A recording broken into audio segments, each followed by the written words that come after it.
প্রথমে আমি আলুটাকে হালকা করে ভেজে নেব।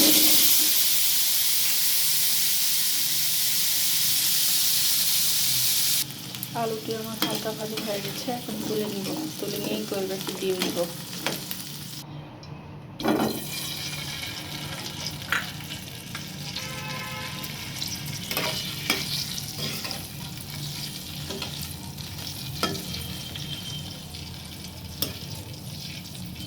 ডিম ভাজা হয়ে গেছে, এখন তুলে নিব।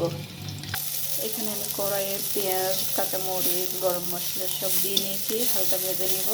নেওয়ার পরে ডিম আলু দিয়ে ভুনা ভুনা করে ফেলব। দিয়ে দেব মরিচ গুঁড়া,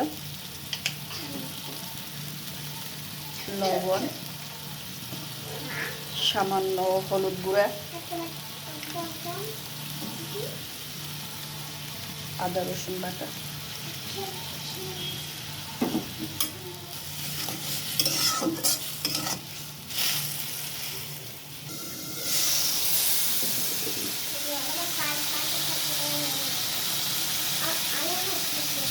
উপর দিয়ে তেল উঠে এসছে, আমার মশলা কষানো হয়ে গেছে। এখন আমি নতুন আলু দিয়ে দেবো আর ডিম দিয়ে দেবো।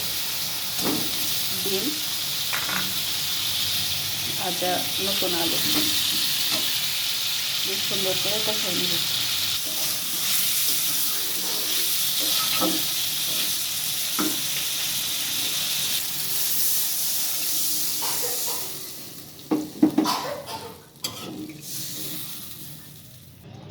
আমার রান্না করা হয়ে গিয়েছে। এখন এখানে আমি গরম মশলা অ্যাড করব।